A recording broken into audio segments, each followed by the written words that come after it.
Halo sahabat sekalian, kembali lagi kepada Bintang Tamu Channel bersama saya Lisa Wun. Dan saya Arman Bang dari Financial Industry. Hari ini kita kedatangan tamu yang luar biasa nih, Koko Roy ini.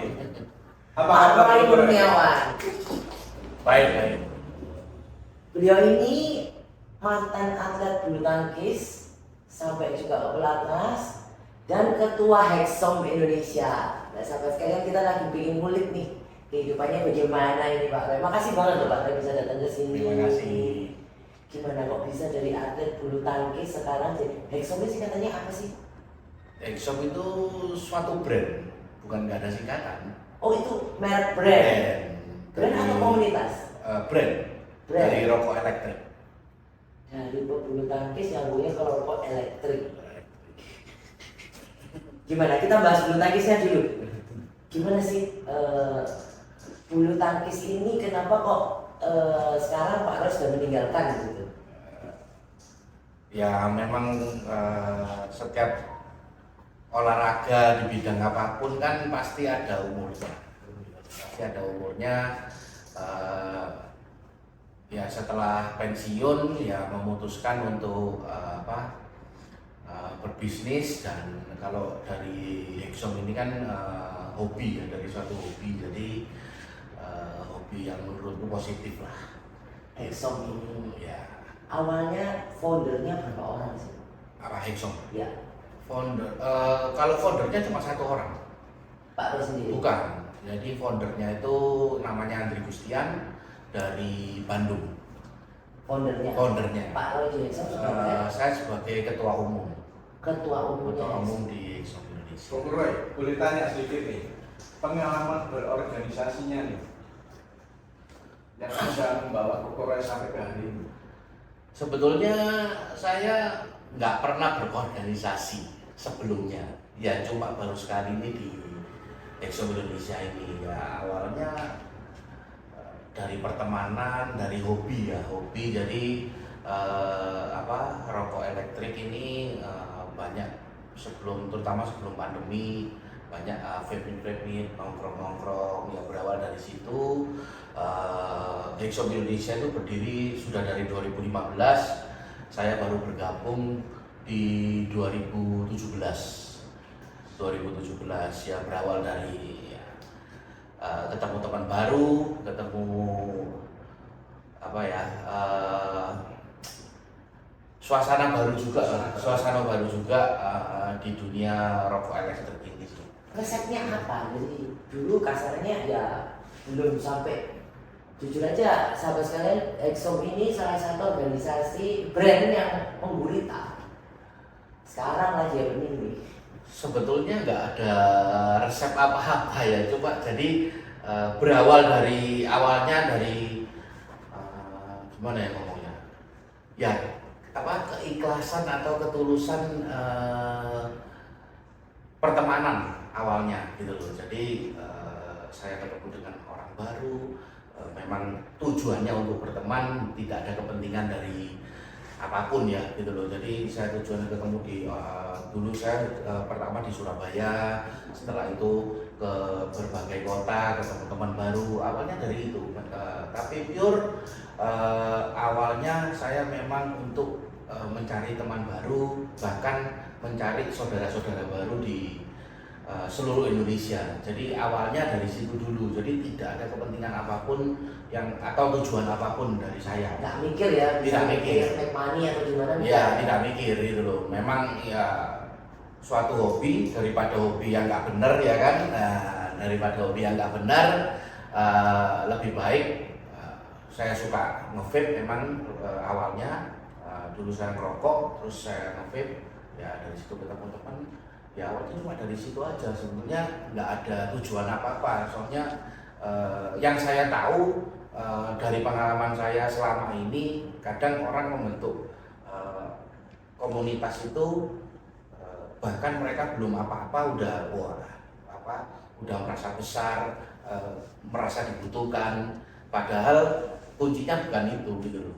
Kuncinya bukan itu. Makanya bisa sampai sebesar ini karena kita fokus di komunitas kita, gimana cara mensolidkan mereka, gimana cara mengembangkannya, nanti dengan sendirinya pasti akan berkembang gitu loh. Tapi karena terkadang banyak yang tidak menyadari itu, belum apa-apa udah merasa besar, minta sponsor contohnya apa ya, kalau belum apa-apa siapa yang mau kasih sponsor. kasih sponsor, siapa lu gitu kan. Nah sedangkan kita dulu nggak seperti itu gitu loh ya, otomatis pada awalnya ya kita mengeluarkan biaya sendiri pasti, Berkorban dulu ya. berkorban dulu. Tapi ya gitu, karena ikhlas, karena memang tidak ada tujuan apa-apa ya kita rela gitu loh ya kan. Kita mau kemana, karena apa, kita ketemu teman baru, bahkan sekarang sampai menjadi saudara. Ya seninya itulah gitu loh, seninya itu. Kalau ditanya untungnya apa ikut berkomunitas, nggak ada untungnya apa gitu loh. Kalau mau untung ya cari dia kerja gitu loh, bukan dari komunitas. Sebagai nih, seorang ketua atau sebagai seorang presiden Hexom nih, gimana ini tipsnya untuk bisa merangkul dari berbagai mungkin suku, berbagai latar belakang, berbagai budaya dan yang lain-lain? Ya itu tadi, sebetulnya kendala dari komunitas itu apa sih? Ego. Itu yang paling susah gitu loh, apalagi kalau orang-orangnya ini berduit. Nah, ego itu yang paling susah diturunin gitu loh.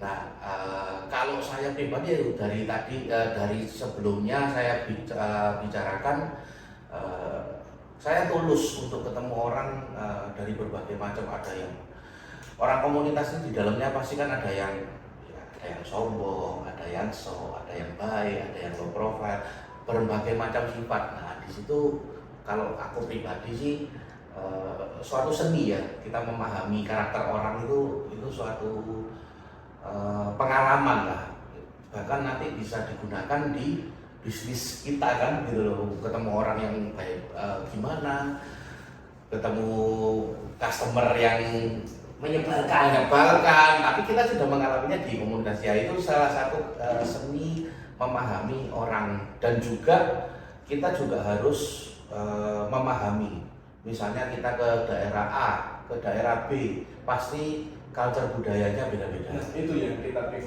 sharing dari Bu Roy. Adat istiadatnya beda-beda. Ada cerita nggak dibalik itu yang berkesan lah?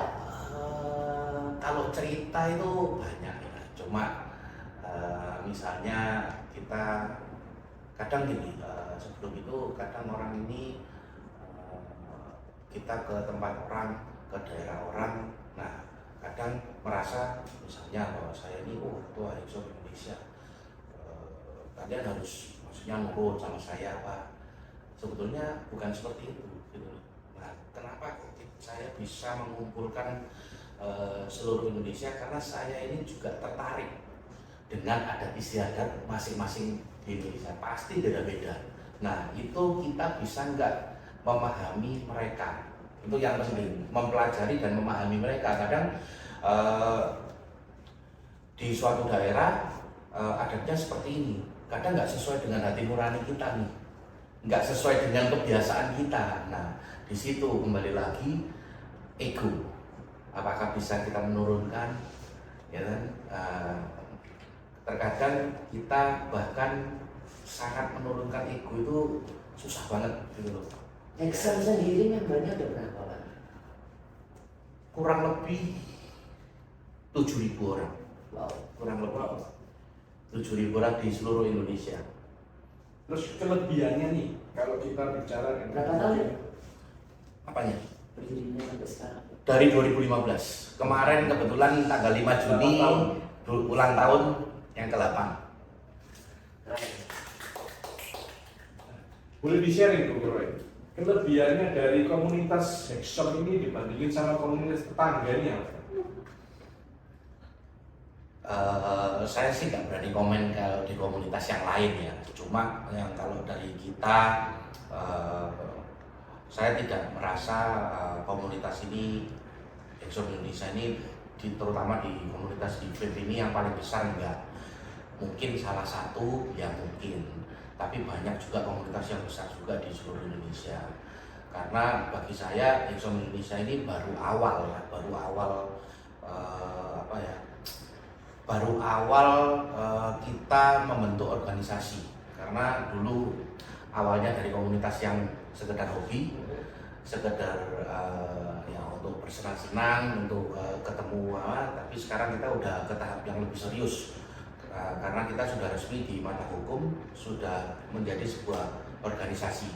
Jadi sudah ada ADRT-nya. Sudah ada ADRT-nya yang sebetulnya sudah resmi, tapi nanti kita akan resmikan di Hexmeet Nasional pada bulan Agustus nanti. Jadi kalau membandingkan sebetulnya sama, sebetulnya semua komunitas itu sama, cuma tergantung apa ya, kita mengayominya aja sih sebetulnya.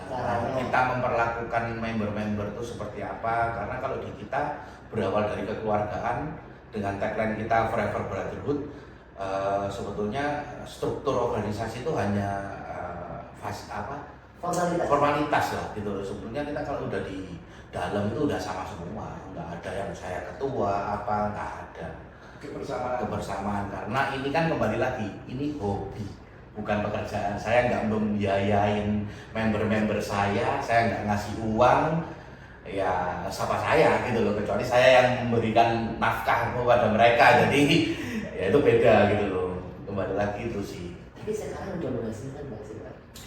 Secara materi? Sekarang komunitas Hexom Indonesia sudah lumayan. Kita kemarin awalnya membuat merchandise kayak baju, kayak gantungan kunci. Nah, kemarin project-project kita yang baru yang mungkin lumayan besar, yaitu sebuah liquid Hexom Indonesia yang sekarang udah version 2. Jadi version pertama kita udah buat, ya bersyukur sukses.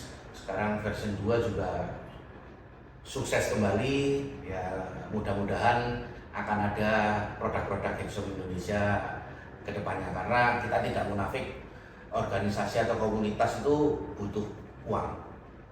Nggak mungkin kita selalu mencari istilahnya bahasa sponsor, mengemis pada, karena gini, di era sebelum pandemi ini kita juga paham para industri vape terutama itu banyak yang berjuang, banyak yang gulung tikar, masa kita masih mau nodong segitu banyaknya. Jadi kita mau nggak mau juga harus berdiri sendiri, bukan kita setelah itu kita sombong, oh saya nggak butuh sponsor, enggak gitu loh, tapi paling tidak bisa membantu mereka untuk meringankan beban mereka, karena komunitas ini, tujuan komunitas ini kan untuk mensupport para industri vape di Indonesia. Itu sih. Kalau visi, misi atau goal dari organisasi ini bisa di-sharing? Visi misi dari Hexom Indonesia yang berawal dari cuma hanya pertemanan, kita bisa merangkul di seluruh Indonesia. Sekarang kita fokus mensolidkan, mempertahankan ini, karena yang susah itu kan mempertahankan. Jadi kalau membuat menjadi besar mungkin tahapnya bukan gampang, tapi tahapnya lebih cepat lah. Cuma kadang mempertahankan ini yang susah gitu loh. Dulu juga waktu atlet juga sama, untuk menjadi juara mungkin mudah, tapi setelah itu menjadi juara dan mempertahankannya itu yang lebih sulit. Nah, kita fokus di itu dulu, ya bukan nggak mungkin, pasti kita akan go internasional.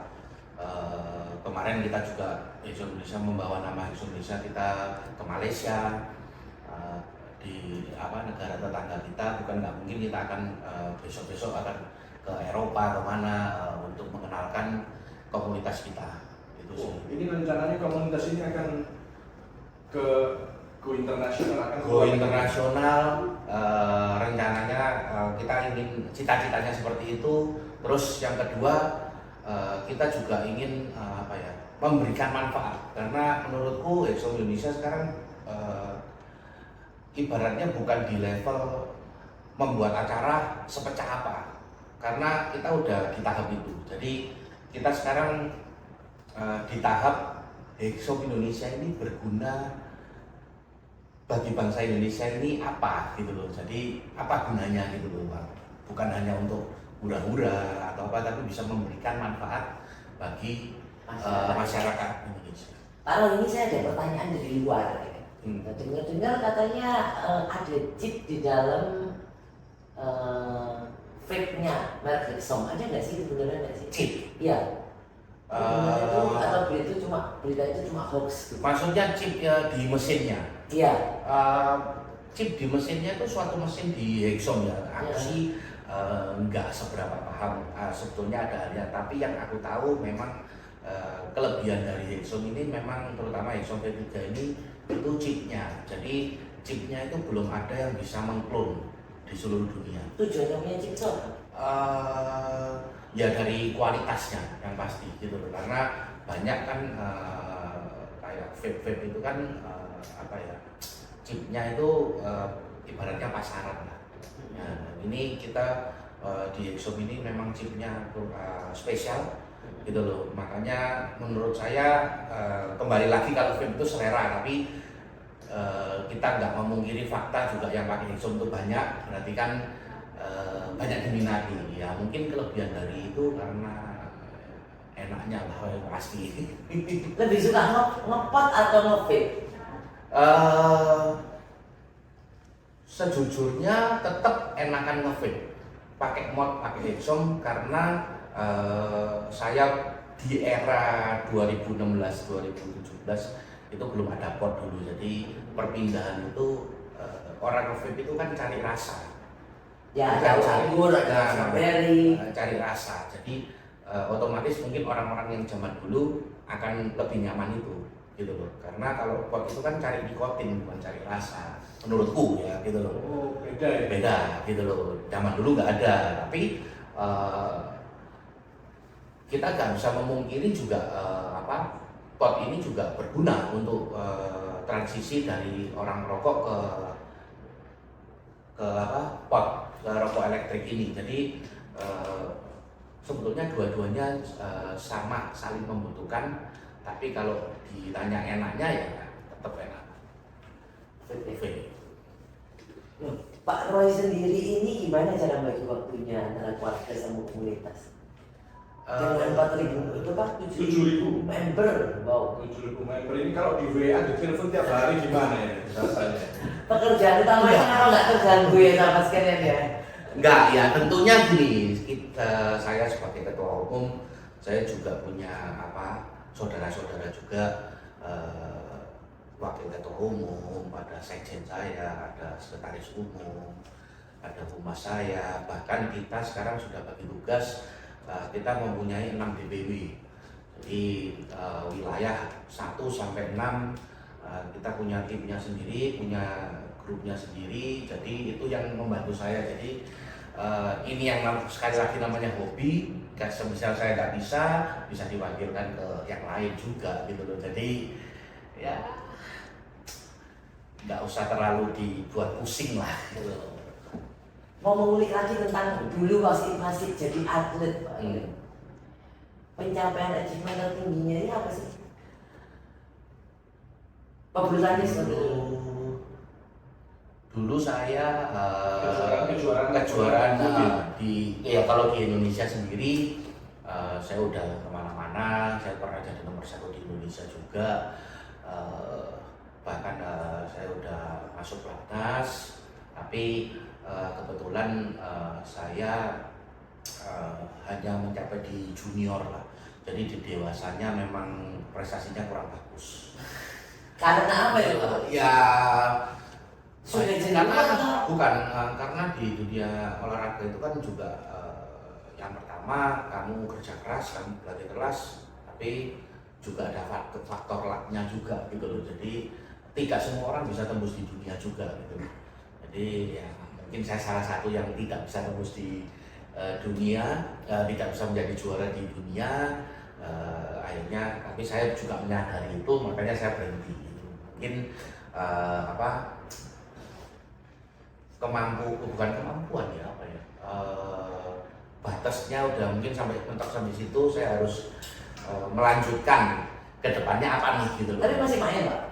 Enggak, udah enggak main. Tapi Kalau masih main enggak segini. Saya sahabat sekalian, saya pernah main sama Pak Roy. Dengan meskipun beliau ini badannya segini, tapi saya pasti tetap mati. Tanpa dia bergerak, dia bisa mengecek kita semua. Mungkin ada yang bisa di-sharing Koko Rai mengenai karir atau mengenai keluarga, dukungan dari istri, anak gimana? Kalau istri anak selama itu kegiatannya positif, ya saya bersyukur mereka support penuh lah gitu loh. Kalau masalah dari saya dulu jadi atlet sampai saya sekarang, ya dari pengalaman yang saya dapat, ya itu yang saya terapkan lah gitu loh. Saya bukan orang pintar yang pasti, ya atlet sekolahnya mungkin kalian tahu sendiri lah, pasti nggak mungkin bisa fokus gitu loh. Ya tapi dari permodalkan saya dulu jadi atlet, saya di PB Jarum juga diajarkan disiplin, kerja keras, nggak putus asa, ya itu kejujuran, ya itu modal saya yang saya bawa dari atlet sampai sekarang gitu loh. Bahkan dulu di atlet pun kan kita diajarkan untuk gimana mentalnya tidak kenal putus asa, mental juara itu gimana. Nah itu yang saya terapkan lah sampai sekarang gitu loh. Mental juara itu penting teman-teman, sangat bermanfaat untuk kita ke depannya, untuk kita bekerja, berkeluarga dan berorganisasi ya. Betul, gitu loh. Karena kita hidup ini kan tidak mungkin semuanya mulus. Iya. Tidak, kadang yang kita cita-citakan belum tentu tercapai. Tapi aku yakin kalau kalau kalian mempunyai mental juara, tidak putus asa, pasti ada jalan. Kadang yang kita harapkan tidak terjadi, oh ternyata kita bisa sukses di sini gitu. Jadi sukses itu luas, mau di bidang apapun itu bisa terjadi. Pak Roy, kembali lagi ya. Gimana cara tips dan trik untuk merawat sebuah vape? Sebetulnya untuk merawat itu Kayak gini tidak kayaknya ada. perlu ganti koil ya nih. Ya, tidak ada. Sebetulnya tidak ada apa ya? Tips khusus itu tidak ada gitu loh. Sebetulnya semua sama. Misalnya kalian mempunyai sebuah motor. Nah, kalian beli dengan harga yang tidak murah, ya kan? Otomatis kalian juga akan merawatnya di lap, diservis, diperhatikan onderdilnya. Sama kayak vape ini kan kita kita pakai untuk masuk ke mulut. Jadi ada koil, ada kapas. Tetap beda. Nah, Sorry, bagian-bagian apa ini yang bisa mungkin Koko Rai jelasin ke teman-teman nih? ya mungkin bagian kayak dalamnya ini kapas, ini koil. Nah, kenapa kok kapas itu harus diganti sehari sekali atau 2 hari sekali? Kan lebih untuk kebersihan. Sebetulnya kalau 5 hari sekali ya nggak apa-apa, nggak masalah gitu loh. Cuma kan lebih ke kebersihan, karena kalian isep tiap hari gitu loh. Jadi kalau perawatan khusus juga nggak ada. Misalnya kadang saya taruh meja, kadang yang nggak merawat ya taruh aja. Nah tapi nanti kalau lecet, Kasihan. bukan komplain, kadang saya lecet ini gimana ya, mau dicat apa? Garansi itu bukan garansi bodinya, jadi garansi itu garansi mesinnya, gitu loh, mekanikalnya, bukan. Kalau perawatan sebulan bisa sampai berapa sih Pak? Nggak ada. Kayak koil, kapasnya, Oh, oke. awalnya. Kapas itu sekarang 70.000 kalian bisa pakai sampai 2-3 bulan gitu. Wow. Masalah nggak mahal gitu loh. Kalau koil anggap aja 1 bulan 2 kali, itu banyak koil sekarang yang murah juga, 70.000, 100.000. Nggak Tak mahal. perawatannya nggak mahal. Dibanding dengan perokok jauh ya.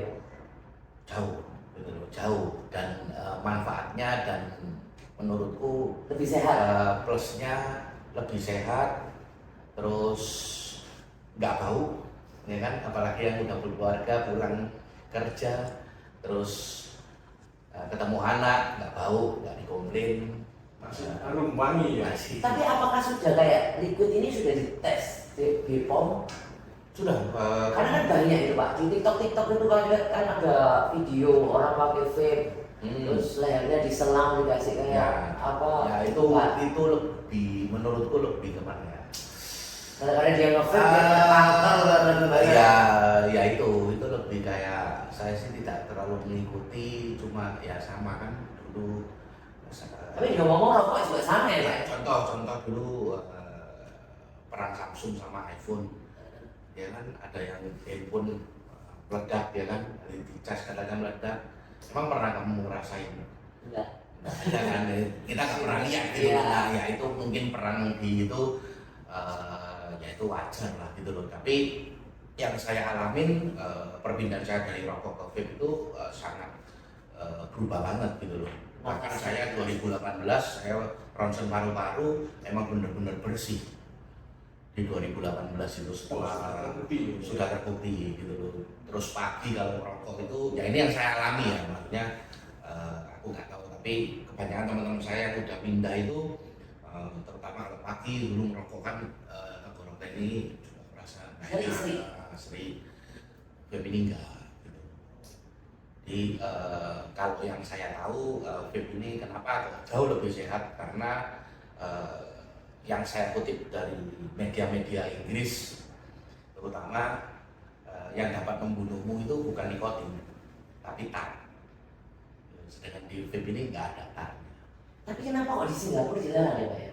Semua rokok elektrik itu dilarang dan Ya itu mungkin kebijakan dari pemerintahnya.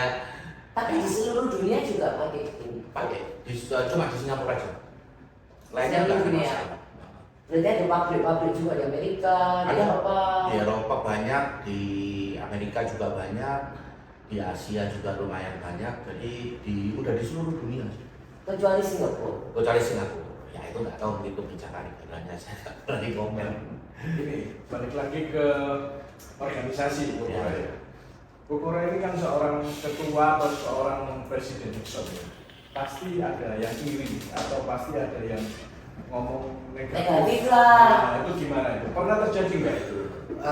Kalau saya dengar sendiri sih nggak ada, cuma ya selingan kadang ada.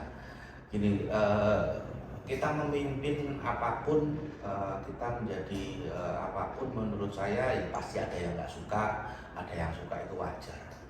Saya pun juga ngomong sama jajaran pengurus saya, nggak usah didengar, tapi jadikan itu motivasi, kita fokus lakukan yang terbaik, karena kita kembali lagi kita tidak bisa menyenangkan semua orang gitu. Jadi menurutku fokus aja dengan yang kita lakukan yang terbaik, ya ini kemampuan kita, buktikan dengan hasil lah, intinya itu. Jangan akhirnya kita juga ada dendam, ada benci, nggak ada gunanya juga, ya kan. Ya buktikan dengan prestasi. Kembali lagi dulu saya waktu jadi atlet mungkin sebelum menjadi juara ya dibully ya apa-apa, buat apa tanggepin ya, Sudah pernah terjadi, sudah terlatih gitu. Ya itu kembali lagi yang dulu saya modal yang saya punya di atlet yang saya bawa di sini, ya saya bawa di kehidupan sekarang gitu sih. Masih ada achievement atau penyampaian yang belum tercapai nggak Pak? Ambisi dari organisasi Exxon ini? Banyak ya, kalau aja itu kita sudah ada plan-plan, program-program yang kedepannya, yang saya bilang dari awal tadi, Exxon Indonesia itu baru awal kita ibaratnya melangkah lah gitu loh. Jadi masih jauh sebetulnya, kita masih perlu banyak belajar dari komunitas-komunitas lain, bukan hanya di vape ya. Jadi banyak, ada komunitas Harley, kayak MBI itu udah jauh, kita nggak ada apa-apanya lah. Itu kita banyak belajar dari mereka. Makanya salah satu wakil saya pun mereka juga dia juga anggota MBI di Bali. Jadi saya juga banyak belajar dari dia juga, cara berorganisasi itu gimana gitu. Jadi kita masih jauh lah, bukan apa-apa, masih banyak plan-plan yang kedepannya supaya Exom Indonesia bisa dikenal di seluruh masyarakat Indonesia, nggak hanya dunia vape aja. Intinya tetap humble ya Pak ya? Iya. Santai, kenapa itu bawahnya santai, tenang. Ya karena apa ya, yang kita cari apa emang gitu loh. Ya kita. Berarti nilai sukses itu bukan dilihat dari mata ya? Iya, menurutku iya sih. Gitu. Ya salah satunya, gitu. Salah satunya kita nggak munafik. Salah satunya ya nilai sukses pasti dari materi. Tapi nggak hanya itu, gitu. Nggak hanya itu. Ya lu kaya, tapi lu nggak bisa berbaur dengan orang, bermanfaat dengan orang, ya buat apa juga gitu loh. Ibaratnya misalnya lu kaya, tapi lu juga nggak nafkahin saya kok. Gua nggak minta makan dari lo. Lu juga nggak minta, terus lu kaya terus emang kenapa gitu loh. Jadi ya orang kaya itu, orang sukses, orang kaya itu nggak bisa diukur dengan apa-apa. Lu kaya, yang lebih kaya masih banyak lah gitu, bahkan lu nggak ada apa-apanya gitu loh. Jadi apa yang mau dibanggain gitu loh. Kalau menurut Pak Roy sendiri, ukuran sukses hidup seperti apa yang dimau? Gambarannya seperti apa? Nggak ada, nggak bisa diukur karena gini, orang sukses, manusia itu tidak akan pernah puas. Sifat dasar tuh ya? Sifat dasar, kamu punya uang 100 juta, dulu padahal nggak punya uang, bermimpi uang punya 100 juta itu wah, kalau punya 100 juta saya kaya sukses. Tapi setelah punya 100 juta akan meminta lagi 1 miliar. 1 miliar. Jadi nggak ada ukurannya gitu loh. Pesan saya cuma satu, bersyukur itu aja. Itu penting. Bersyukur. Teman-teman. Kamu punya 100 juta, kamu bersyukur ya kamu bahagia gitu loh. Kamu punya 100 juta 10 miliar tapi kamu nggak bersyukur ya Ya nggak bisa. nggak bahagia gitu loh. Kalau lu bilang sukses, yang punya 100 M banyak yang lebih sukses gitu loh. Jadi nggak bisa diukur. Intinya hidupnya dinikmati. Dinikmati, bersyukur, intinya sih seperti itu. Nah, kalau ada teman-teman nih yang pengen bergabung dengan komunitas ini, syarat dan ketentuannya ini bagaimana? Sebetulnya nggak susah gitu loh. Exom sekarang sudah berada di seluruh Indonesia, udah banyak banget. Cara bergabungnya sebetulnya kita ada chapter di berbagai daerah. Jadi kalian bisa bergabung dengan chapter daerah kalian. Misalnya di Surabaya ada Exom Surabaya yang bisa gabung. Nanti kalian bisa tanya. Kalau ketentuan syaratnya ya pasti yang punya Exom, nggak mungkin kan komunitas Exom bisa nggak punya Exom, nggak mungkin ya kan. Sama kayak komunitas misalnya Harley. Terus sudah punya Mio kan nggak mungkin mau gabung ya. Mio. Kan nggak mungkin. Gabungnya sama komunitas Mio ya kan. Ya itu aja. Terus iurannya nggak mahal. Jadi kita itu 1 tahun 120.000 ya, berarti murah ya. Ya murah.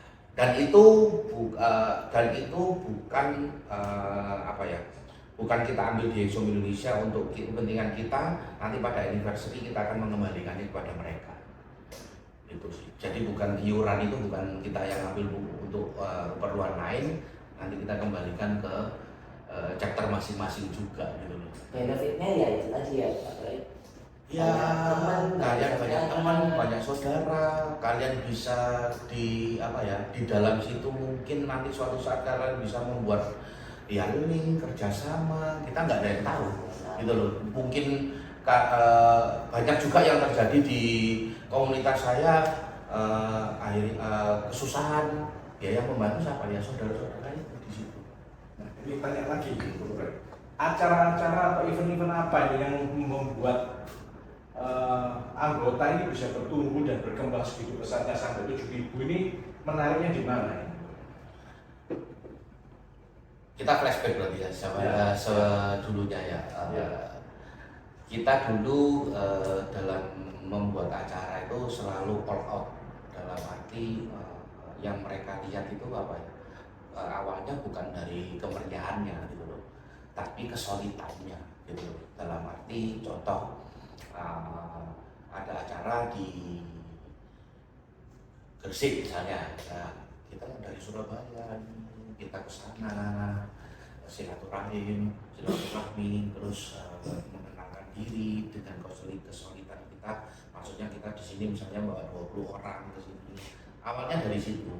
Nah, kok mereka bela-belain ya ke sini akhirnya akan timbul rasa oh ya kita buat acara mereka juga datang. Awalnya dari itu sih, bukan masalah melihat atau enggaknya, tapi dari kekompakan kita itu loh, yang bisa Itu yang buat orang tertarik gitu Tapi loh. masalah di situ ada artis atau wanita Nggak ada. atau siapa gitu. Dulu nggak ada, bahkan dulu nggak ada. Siapa kita juga gitu loh.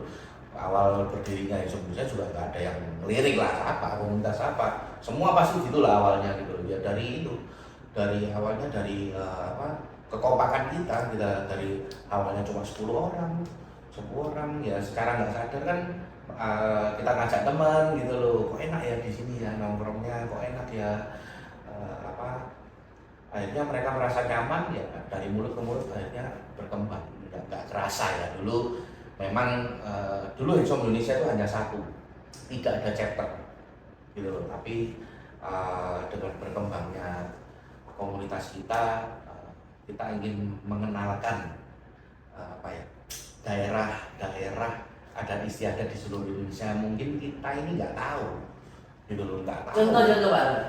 Contoh di Sulawesi itu ada Kota Sopeng. Wah, kota apa itu? Nggak tahu kan itu loh, Kota Sopeng, Bulukumba ya kan. Terus di Kalimantan itu ada Tanah Pasir, ada banyak pokoknya gitu yang saya itu nggak tahu gitu. Hulu Sungai Selatan, terus mungkin Palopo, terus Lu Timur itu kita nggak tahu dulu apa ini. Tapi pernah ke sana gitu. Ya pernah gitu loh. Kemarin saya baru dari Sopeng gitu loh. Ternyata mereka kota kota kelelawar. Jadi di alun-alunnya itu ada satu pohon. Pohon ini bebas ya, maksudnya pohon di umum ya, di alun-alun ya. Itu ada kelelawarnya banyak banget di situ. Dan Hanya satu. Cuma satu di pohon itu, Pak. Oh. Tapi pohon lain nggak ada, Pak? Nggak ada. Satu kota nggak ada. Nggak ada. Cuman di Cuma situ. di alun-alun itu. Gede nggak? Satu besar. Pohon beringin bukan? Bukan pohon beringin. Dan itu kelelawarnya banyak banget. Makanya dijuluki Sopeng itu kota kelelawar. Saya juga baru tahu gitu. Ya itu salah satu unik ya kan. Banyak banget kota-kota yang terus ada Morotai, Pulau Morotai, mungkin kalian juga nggak awam, itu nggak kalah cantiknya dengan Raja Ampat. Oh iya? Wah itu gila. Morotai itu di daerah mana? Dekat-dekat Papua situ, dekat-dekat timur, wilayah timur juga itu cantik banget. Itu ya kita nggak tahu, mungkin saya bersyukur dengan komunitas ini saya bisa tahu. Bisa keliling. Bahkan saya nanti tahun ini saya berencana mau ke Papua. Itu ada chapter saya, ada Merauke, Jayapura, ada Jayawijaya. Jayawijaya. Nah itu, aku juga nggak tahu itu. Bisa dibilang ini kelebihan dari komunitas Ya. ini traveling ya Bu. Ya, traveling, mengenal adat istiadat, gitu, ketemu orang-orang di sana dengan budaya yang berbeda itu ya suatu yang asik, pengalaman yang mungkin seumur hidup belum tentu akan Mungkin terulang. kalau kita liburannya belum tentu ke sana tujuannya. Kita ke sana juga nggak ngerti kan, gitu loh. Tapi enaknya apa? Kita mau kemana aja banyak saudara, gitu loh. Kita nggak takut tersesat lah, gitu loh. Jadi saya mau ke Papua, saya mau ke NTT, mau ke Kalimantan, saudara saya banyak di sana. Tapi sekali lagi berarti izin-izin dari BPOM, izin usaha dan sebagainya ini resmi semua dari. Yang saya tahu sudah ada bea cukai, tapi kalau selebihnya itu aku nggak tahu ya, karena saya kan tidak terjun di bisnis ini gitu loh. Jadi saya hanya murni ketua di komunitasnya gitu loh, yang mensupport industri vape di Indonesia gitu loh. Tapi jujur loh Pak, dengan ada ADRT itu tidak gampang. Jadi menurut saya benar-benar Hexom ini adalah suatu komunitas yang solid dan patut diperhitungkan.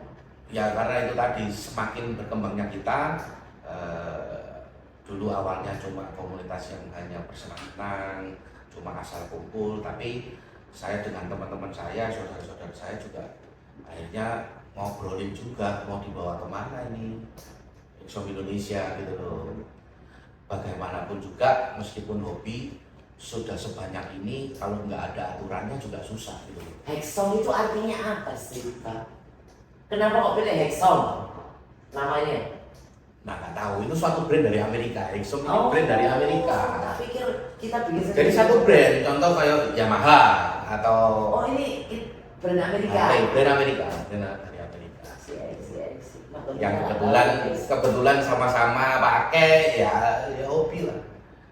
Pesan untuk generasi muda ini bagaimana terhadap mungkin lifestyle atau apa gitu bagaimana?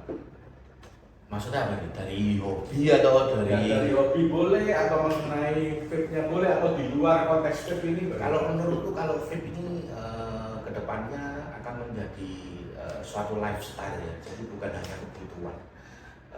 Nggak memungkiri sekarang banyak banget yang pakai pot apa di mana-mana sudah menjamur, mau nggak cewek cowok itu udah bukan kebutuhan tapi udah menjadi lifestyle itu. Ada warna pink, ada warna hijau.